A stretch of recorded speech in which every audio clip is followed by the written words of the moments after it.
Oh, no. You got that reversed. Growing up military wasn't all traveling to exotic places. Growing up military wasn't all traveling to exotic places. She was used to it.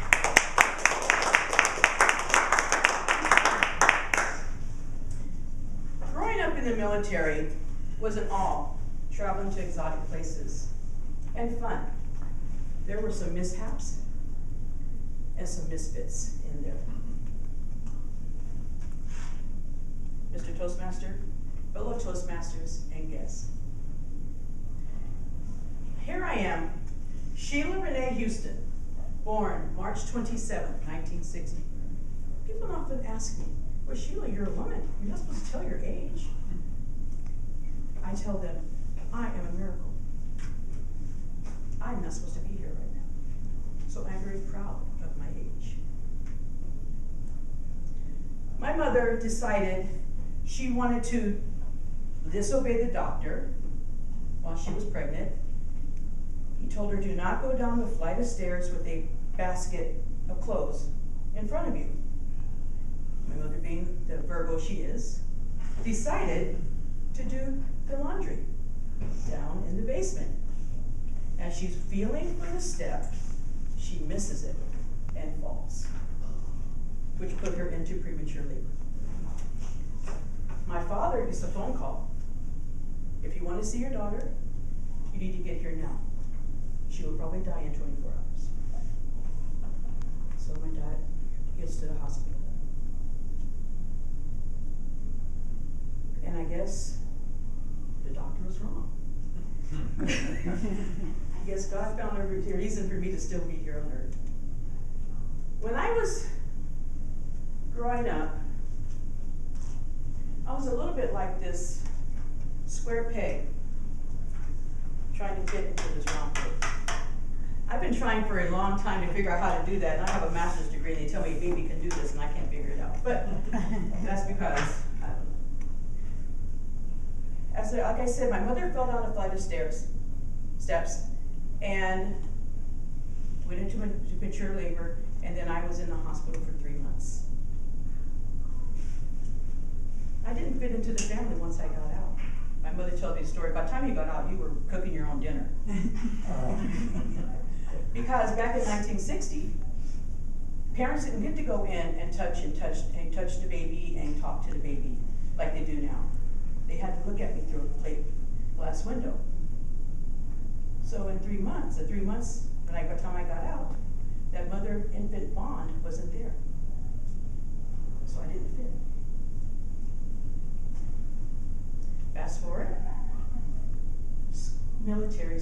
Being in the military, for some reason, our family was our first black families to go to all the bases that we went to, which meant I was the only person that looked like me in my class. Teachers and students did not know how to deal with that. One of my memories I have is the first grade, and I remember spending a lot of time in the classroom during recess with the teacher. My mother tells me the stories.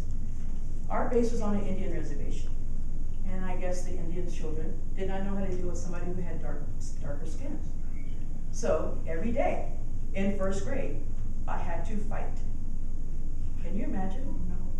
6 years old having to fight every single day? But that's okay.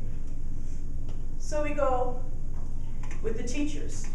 Let's fast forward to third grade. I don't understand, being a teacher, how a teacher could take games because teachers get into their modes of how they do things. They take games that they normally would play, and they have one child that's different. You can't play some of the same games you used to play when your whole class looked the same. Third grade, we had a game called Getting to Know You, where one child got to go outside and one child got to hide. I got to go outside and guess who's missing, but I couldn't understand why I couldn't hide. I did not realize that Dave and I were different. My parents never told me. They never discussed that with us as children. So I go home and, Mommy, why won't they let me hide? I don't understand why I can't hide. And of course, she had her little few choice words of why they wouldn't let me hide. she said, okay, fine. So she calls the teacher. Please let this girl hide so she can leave me alone, da da da da. So I got to hide, and guess what? They didn't guess me. Of course, my mother said, because they're not used to having black kids in their class, they forgot you were there. Me. 4th grade. Everybody bring your baby picture in. I wonder how everybody guessed me.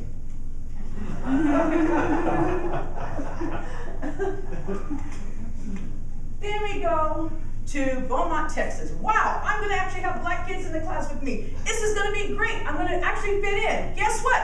I didn't fit in. Why? Because I act too white. Wow. This kept going on all my years, all the way through high school. Just like this square peg, not fitting into this round hole. Does it really matter? Did I really need to fit in? I think I turned out pretty darn well. So the last time I spoke with you guys, I said that the song that I sang had to do with my motto.